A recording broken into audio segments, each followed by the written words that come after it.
Olá galera, tudo bem?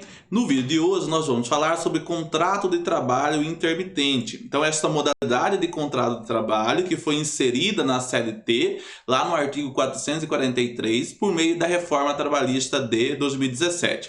Antes de iniciarmos o vídeo, inscreva-se no canal, já curte este vídeo, comente ao final suas dúvidas, comente diretamente as sugestões para os próximos vídeos e assim por diante, tá? Nós temos um desafio a tentar responder até o final deste vídeo. Você saberia diretamente responder qual que seria o valor da remuneração de um funcionário que ele tem um contrato intermitente? Ou seja, um garçom que foi convocado para trabalhar um final de semana, ou que foi convocado para trabalhar em um evento, que foi convocado para trabalhar durante uma semana em uma determinada empresa com a qual ele tem um contrato de trabalho intermitente, qual seria o valor da remuneração? O que ele tem diretamente de benefícios que precisam ser pagos ali ao final da prestação deste serviço? O que a empresa poderá descontar deste funcionário? Quais são os encargos que a empresa tem? Então, ao final deste vídeo, o nosso objetivo é conseguir responder a estes questionamentos. Então nós temos um desafio, que nós vamos responder até o final. Temos determinado empregado, ele foi convocado para trabalhar com uma jornada de 6 horas diárias, de segunda a sábado, no período de 5 a 21 de janeiro de 2021. Então nós já vamos observar, nós já vamos aplicar diretamente a legislação que está vigente para o ano 2021. Com salário hora no valor de R$16, ou seja, para cada uma hora trabalhada, ele tem aqui o valor da remuneração estabelecida como salário hora de R$16. Tendo aceita a convocação e realizada a prestação de serviços, qual que vai ser o valor total a receber por este nosso funcionário? Ou seja, o que vai compor o total de remuneração, de direitos que ele tem nesse período e o que a empresa poderá descontar também deste funcionário. Antes de mais nada, vamos ao conceito de que seria o contrato de trabalho intermitente. Então nós vamos observar que na CLT nós vamos ter ali no artigo 443 a definição do que seria diretamente o contrato de trabalho intermitente. E lá no artigo 452A, nós passamos a ter a regulamentação. Nós passamos a ter mais detalhamentos de como que pode ser esse contrato, quais são as obrigações do empregador, o que diretamente esse funcionário que está vinculado a esse contrato teria direito e assim por diante. Então a CLT vai nos dizer que contrato de trabalho intermitente, ele é um contrato no qual a prestação de serviços com subordinação, então o funcionário ele tem essa relação de subordinação com o empregador, não é contínuo, então eu não tenho a realização de trabalho contínua durante todos os dias no decorrer do mês. Eu posso até ter um contrato de trabalho intermitente por alguns meses, mas ele não é um contrato que já estabelece carga horária fixa para o funcionário, que já estabelece diretamente quantas horas semanais, mensais esse funcionário estará trabalhando. Tá? Ocorrendo com alternância de períodos de prestação de serviço, então eu vou ter aqui períodos diretamente de não realização de serviço. O funcionário ele pode ser convocado para realizar alguns serviços específicos, determinados em horas, então ele vai ser contratado por horas, né? Dias ou meses também, existe essa modalidade de contrato. O que nós temos que observar quando a CLT fala que esta modalidade de contrato pode ser estabelecida em dias, meses ou horas. Mesmo que o contrato de trabalho do funcionário ele seja convocado para realizar um trabalho por horas, nós vamos observar que o salário hora dele não pode ser menor que o salário hora equivalente ao salário mínimo. Como é que eu vou saber diretamente qual que é o salário hora estabelecido com base no salário mínimo? Bom, se é para alguma atividade em que o funcionário trabalharia 220 horas mensais, eu vou pegar o valor do salário mínimo e dividir por 220. Aí eu tenho o salário hora. Se é para uma atividade que o funcionário trabalharia 6 horas mensais, o valor da remuneração, o valor do salário, dividido por 180 horas, que seria a carga horária mensal, e eu teria o valor do salário hora. Outro ponto que eu preciso observar, que a CLT também vai nos trazer, é que esse funcionário que ele é contratado para executar um serviço, uma atividade por meio de contrato de trabalho intermitente, ele não pode ter a sua remuneração, a equivalência da sua remuneração não pode ser inferior a um funcionário que exerce essa mesma atividade na empresa, tendo um contrato de trabalho por prazo indeterminado. Então, se eu tenho um garçom que trabalha na minha empresa, que trabalha no meu restaurante, que tem um salário contratual de R$ 1.500, quando eu vou contratar um funcionário, um outro garçom, para exercer a mesma atividade, o salário hora dele tem que ser equivalente. Ou seja, eu tenho que ter os R$ 1.500 dividido pela carga horária mensal para ter o mínimo a ser pago a este funcionário que está prestando esse serviço nesta modalidade, independentemente do tipo de atividade do empregado e do empregador. Então, o contrato de trabalho intermitente,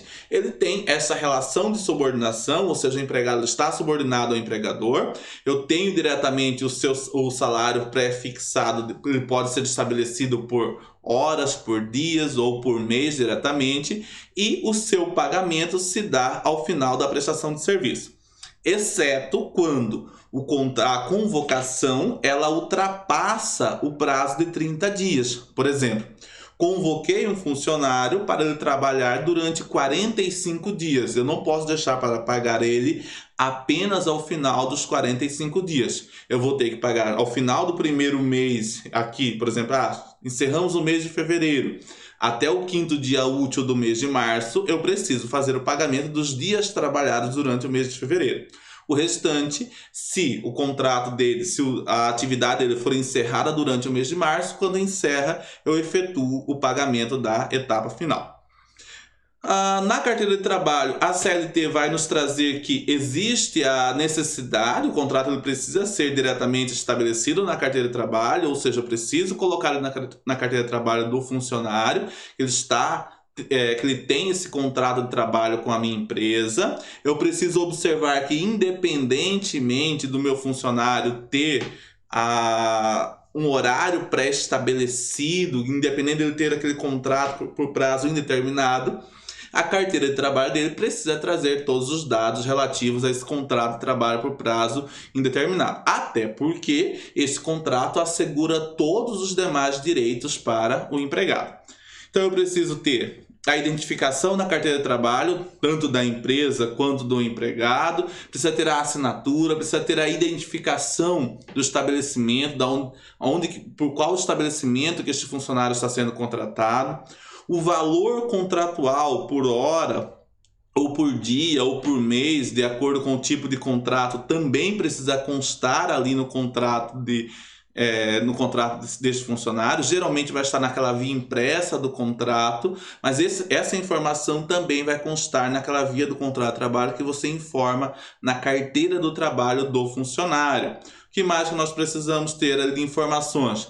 Precisamos identificar em quais estabelecimentos que este funcionário estará trabalhando diretamente e, o que já foi comentado, precisa ser assegurada a remuneração mínima a esse funcionário. Eu não posso contratar alguém, mesmo que seja por contrato de trabalho intermitente, eu não posso contratar alguém com uma remuneração equivalente inferior a um salário mínimo. Ele foi contratado por dia, então um dia de trabalho dele não pode ser menor que o valor do salário mínimo dividido pelo total de 30 dias, que tem um mês.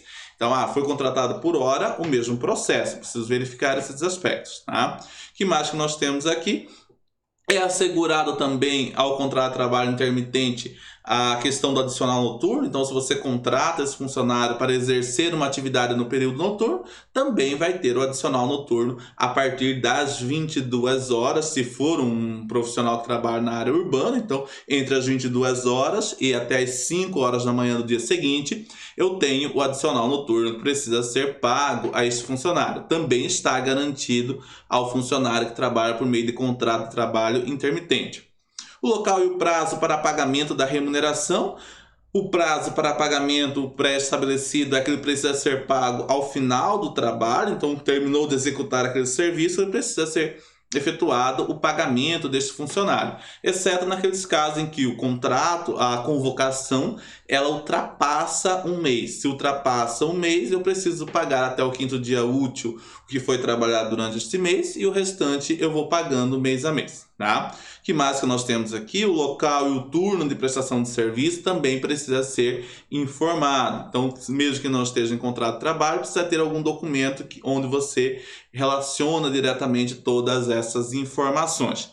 O que mais que a CLT vai nos trazer aqui em relação às regras do contrato de trabalho intermitente? O empregador ele convocará por meio de comunicação oficial, ele vai dizer, a CLT vai falar, olha, você pode utilizar o meio de comunicação que é mais eficaz para comunicar, para convocar este funcionário. Você tem que convocar ele com até 3 dias de antecedência. Você pode realizar a comunicação, a convocação por meio de celular, e-mail, você pode mandar uma mensagem por meio do WhatsApp, assim, ou de uma outra rede social, desde que ele consiga ter acesso a essa informação, desde que ele consiga visualizar diretamente para atender a esta convocação, tá? Então tem que convocar com no mínimo 3 dias de antecedência.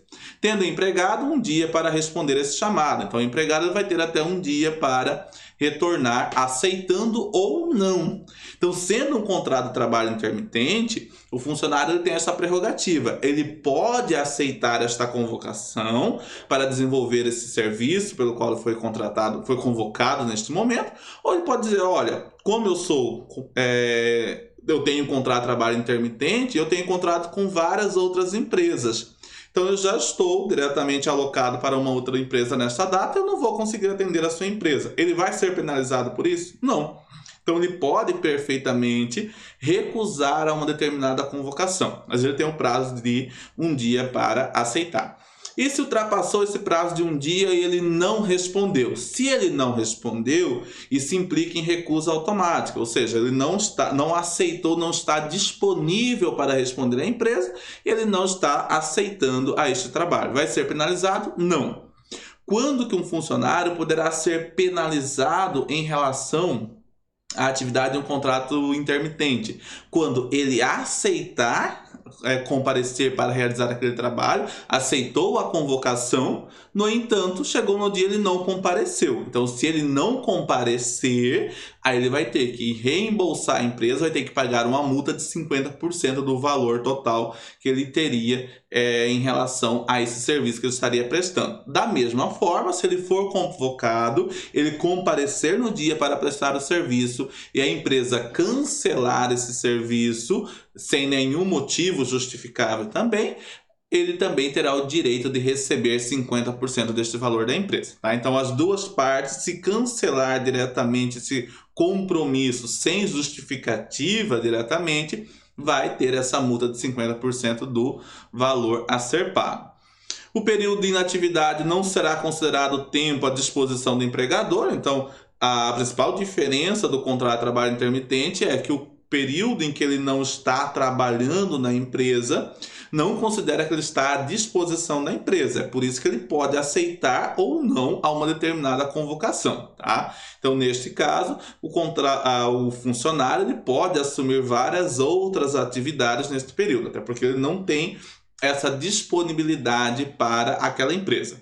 Ao final de cada período de prestação de serviço, o que o nosso funcionário teria direito ali a receber, tá? Então, o empregado ele vai receber o pagamento imediato das seguintes parcelas. Então, o que a CLT vai nos dizer que a empresa tem a obrigatoriedade de efetuar o pagamento?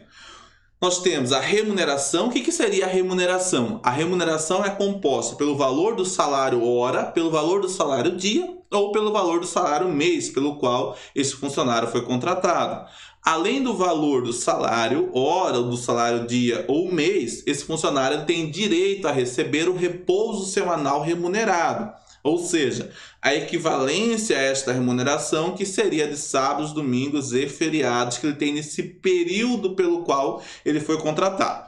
Que mais que nós temos? As férias proporcionais, então ele vai receber férias proporcionais relativas a esse período que ele trabalhou, com um acréscimo de 1/3 constitucional. Ele vai ter direito também de receber o 13º salário proporcional, referente a esses dias que foram trabalhados. Então, repouso semanal remunerado, que já foi comentado em relação aos domingos e feriados que nós temos durante o período em que ele estiver trabalhando ali à disposição, prestando um serviço para a empresa, e os adicionais legais também que podem ser pagos a este funcionário. Então, nesse contexto, ele vai ter direito a tudo aquilo que um funcionário teria diretamente em relação a um contrato de trabalho. No entanto, ele vai receber ao final da prestação de cada serviço. Isso quer dizer que se todo mês ele prestar um serviço para uma empresa, todo mês ele vai receber todas essas verbas aqui, tá? O que mais que nós temos aqui? O que pode ser descontado, quais são os encargos sociais que nós temos em relação a essa remuneração. Então, nós vamos observar que quando nós temos a composição da remuneração do funcionário, nós vamos verificar que essa remuneração vai ter alguns efeitos. Esses efeitos geralmente são os encargos sociais. São aqueles encargos que são de competências da empresa, ou seja, que a empresa estará efetuando o pagamento, e temos também os encargos sociais relativos que poderão ser descontados também do valor da remuneração deste funcionário. Então, o empregador ele efetuará o recolhimento das contribuições previdenciárias próprias ao INSS, ou seja, sobre o valor da folha de pagamento referente a este empregado, ele vai pagar também a sua parte à Previdência Social. Aí nós vamos lembrar, o empregador ele tem que pagar os 20% de INSS, isso considerando no aspecto geral, tá? Os 20% de INSS. Ele vai ter que fazer a sua contribuição a terceiros, que é aquela contribuição que vai para o Sistema S, que vai para as instituições autônomas sem fins lucrativos, que pode ser de até 5,8%. Ele vai ter que fazer também a sua contribuição ao RAT-FAP, que vai até 3%. Então, ou seja, ele vai ter todo o custo que ele teria em relação a um funcionário que tem um contrato definitivo, que tem um contrato por prazo indeterminado. Então, ele vai fazer a sua contribuição normal ao INSS. Também o empregador vai descontar o INSS, a parte do empregado da sua folha de pagamento, para repassar a Previdência Social. Então, ele vai fazer esse desconto do INSS na folha de pagamento para repassar a Previdência.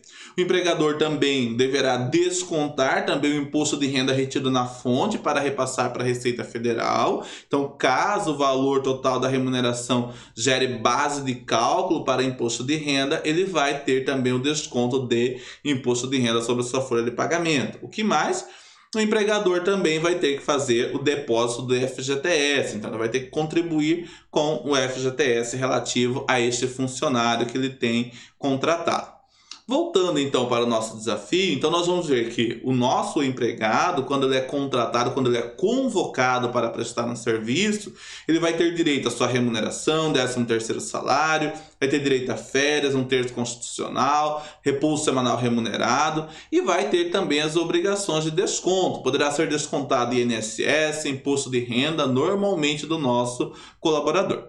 Então, voltando aqui para o nosso desafio inicial, então nós vamos observar que entre o dia 5 e o dia 21 de janeiro de 2021, esse funcionário ele vai trabalhar um total de 17 dias. Então, nós temos 17 dias durante esse período.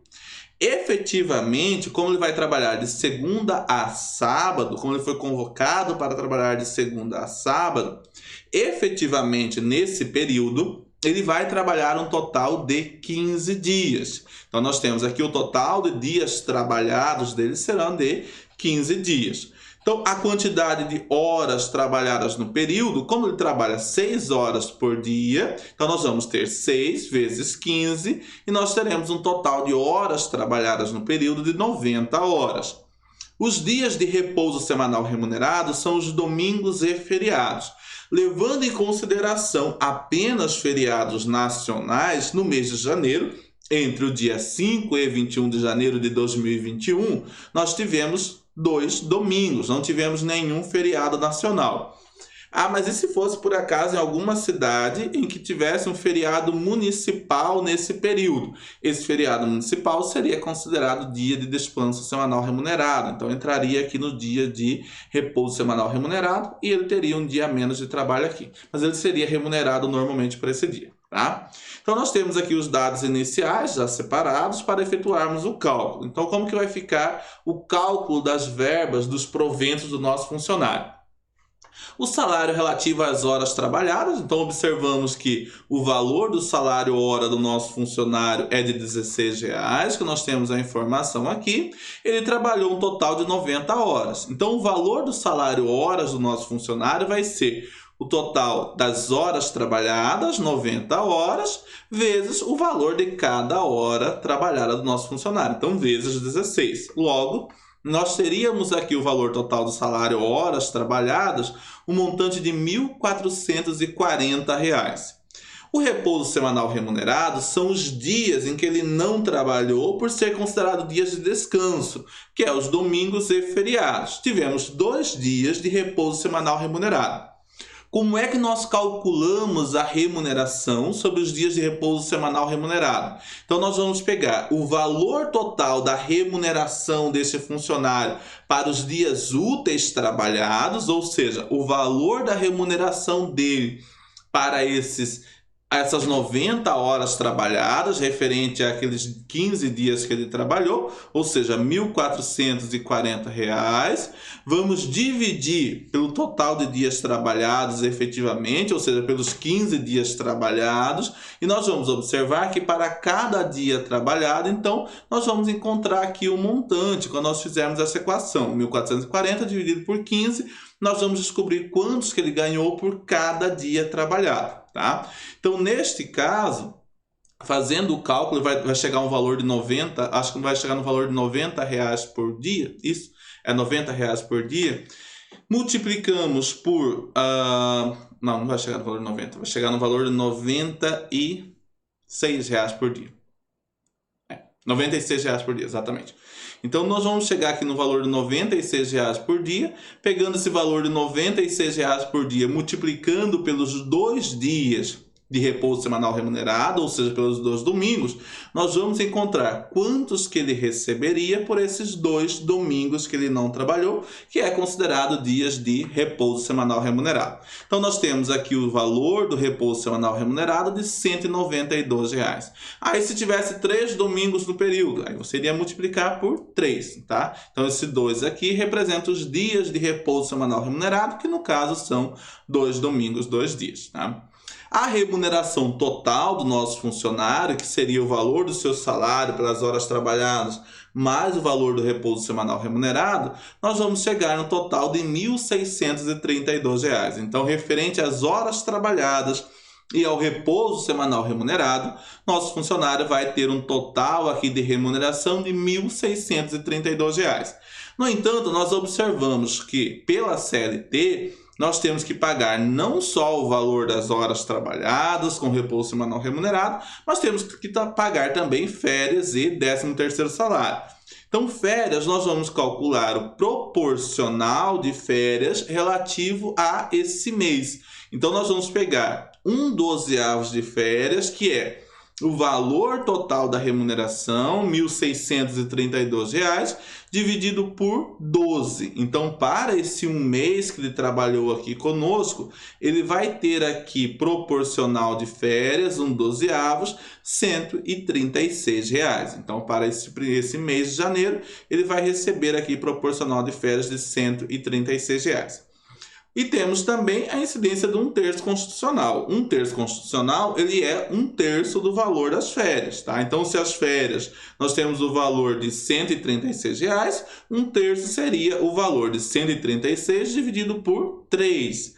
Então, 1/3 constitucional vai chegar no valor de R$ 45,33. O 13º salário seria o valor diretamente de um salário a mais para o nosso funcionário. Como nós estamos calculando proporcional a um mês apenas, a 1/12, então nós vamos pegar o valor da remuneração e dividir por 12. Então, pegamos o valor da remuneração, R$ 1.632, dividimos por 12, encontramos então o valor proporcional que ele vai receber de 13º salário, ou seja, R$ 136. O total bruto devido a este empregado vai ser a soma de toda a remuneração dele.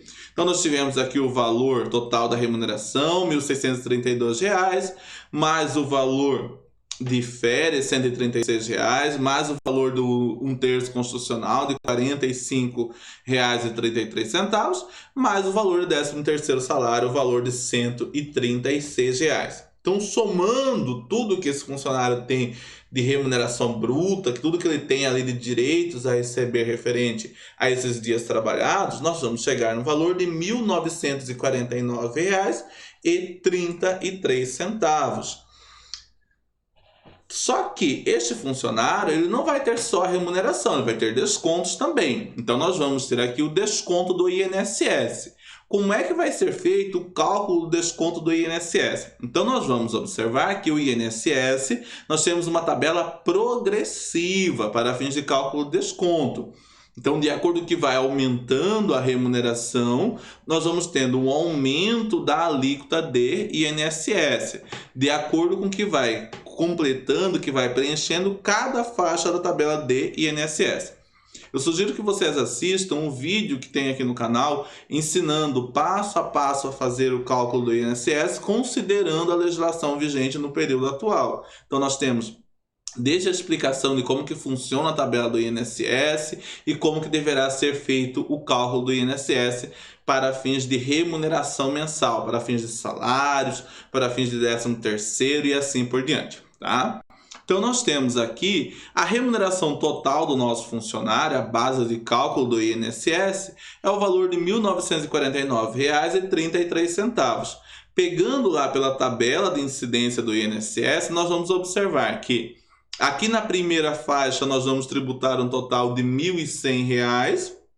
Então, R$ 1.100 vai ser tributado na primeira faixa com alíquota de 7,5% de INSS. Então, na primeira faixa ele vai pagar R$ 82,50. Na segunda faixa ele vai pagar a diferença do valor total da base de cálculo, ou seja, R$ 1.949,33, menos o que ele já pagou na primeira faixa. Ah, mas e se a remuneração dele total fosse R$ 3.000? Aí ele iria ter uma parte que ia ser tributada na primeira faixa, uma parte na segunda e uma parte na terceira faixa. Então, quanto maior a remuneração, mais faixa vai sendo adicionado em relação ao cálculo do INSS. Então, neste caso, nós vamos ter aqui uma diferença a tributar aqui na segunda faixa do INSS de R$ 849,33, que vai ser tributado a uma alíquota de 9%, que vai chegar nesse valor total de R$ 76,44. Então, o total do desconto do INSS deste funcionário vai ser de R$ 158,94. Então, o valor que vai ser descontado de INSS dele será este montante, tá?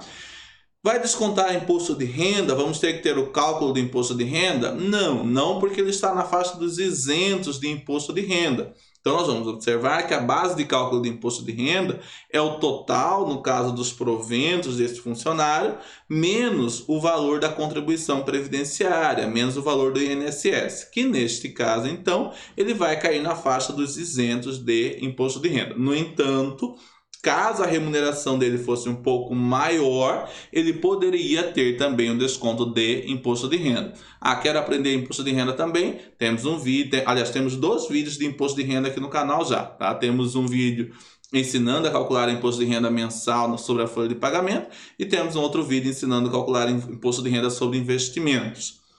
E aqui nós temos o resumo. A CLT ela fala que você deve disponibilizar no momento do pagamento deste funcionário, você deve disponibilizar o detalhamento do que ele está recebendo e o que está sendo descontado dele no ato do pagamento. Então aqui nós temos a composição de todos os proventos dele. Então no recibo ele vai ter tudo que compõe a remuneração, os proventos dele, ou seja, o valor que ele está recebendo pelas horas trabalhadas, o valor que ele está recebendo de repouso semanal remunerado, o valor que ele está recebendo de férias proporcionais, o valor do terço o valor do terço constitucional sobre férias e o valor do 13º salário, que vai totalizar esse montante de R$ 1.949,33. Desconto, nós tivemos apenas o desconto do INSS, da contribuição previdenciária, a parte do empregado. Este valor de R$ 158,94. Aí o INSS é da empresa. Isso aí vai ser apurado junto com a folha de pagamento, junto com os demais funcionários. Lembrando que o INSS é a parte da empresa, ele vai ter variação de acordo com o tipo de atividade da empresa, de acordo com o regime tributário que a empresa está enquadrada. Então, cada empresa ela vai ter uma situação especial a ser analisada de forma isolada. Então, o nosso funcionário ele vai ter um líquido a receber aqui nesse período de R$ 1.790,39. Além deste valor, a empresa precisa fazer o depósito do FGTS, que seria 8% do valor total dos proventos. Então, a empresa terá que depositar um total de FGTS de R$ 155,95. Tá? Então, nós encerramos aqui o nosso vídeo sobre contrato de trabalho intermitente. Fique à vontade para deixar suas críticas, sugestões, dúvidas, questionamentos também. Você pode deixar aqui uma mensagem especificando o que você ficou em dúvidas, o que precisa ser esclarecido, e nós voltamos a discorrer sobre o assunto, tá bom? Um abraço virtual a todos e até o nosso próximo encontro.